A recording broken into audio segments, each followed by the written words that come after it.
সে মা ঘরে রান্না করছিল, এমন সময় ছেলে এসে মাকে একটা চিরকুট ধরিয়ে দিল, বললো যে মা তোমাকে একটা বিল দিলাম, বিলটা পরিশোধ করো।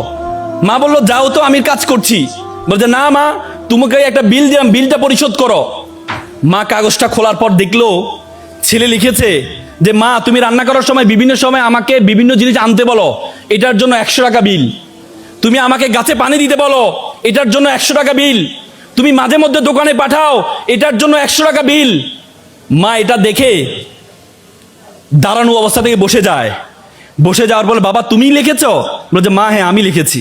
বাবা তুমি লিখেছ? বলছে মা হ্যাঁ আমি লিখেছি। বললো যে এক কাজ কর, তোমার জন্য আমি একটু নুডলস রান্না করেছি, নুডলসটা তুমি খাও, আর তোমার বিলটা আমি নিয়ে আসতেছি, তুমি একটু ওয়েট করো। মা একটা কলম নিয়ে সে কাগজের বিপরীত পাঠে লিখলো, বাবা 9 মাস তোমাকে পেটে ধারণ করেছিলাম, জীবনে এত কষ্ট, টানা 9টা মাস তোমাকে আমি বহন করেছি। রাতে ইচ্ছে করতো একটু ডান পাশ হই, কিন্তু ডান পাশ হতাম না, আমার বাবুটা যদি পেটে ব্যথা পায় সেজন্য আমি ডান পাশ হতাম না। ইচ্ছা করতো একটু বাম পাশ হই, কিন্তু যে বাবুকে আমি দেখি নাই তার প্রতি আমার এত মহব্বত, আমি বাম পাশ হতাম না, যে আমার সন্তানরা যদি ব্যথা পায়। সেটার জন্য তোমার বিল 0 টাকা। তুমি জন্মগ্রহণ করেছিলে, জন্মগ্রহণ করার পর 2টা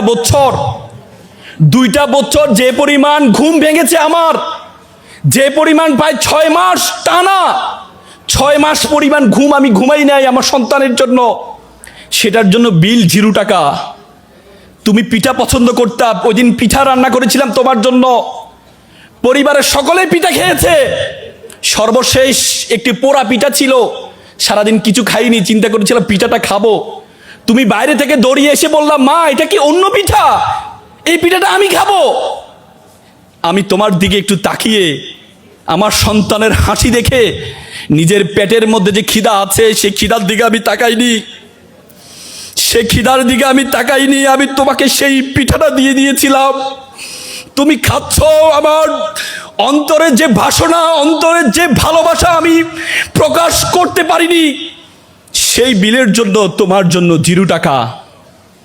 সন্তানকে যখন দেয়া হলো, সন্তান এটা দেখে মাকে জড়িয়ে ধরে কান্না করে বলল মা তোমার কাছ থেকে কোনো বিল আমি চাই না। চুমু খেয়ে ছেলে কান্না করে দিয়েছিল।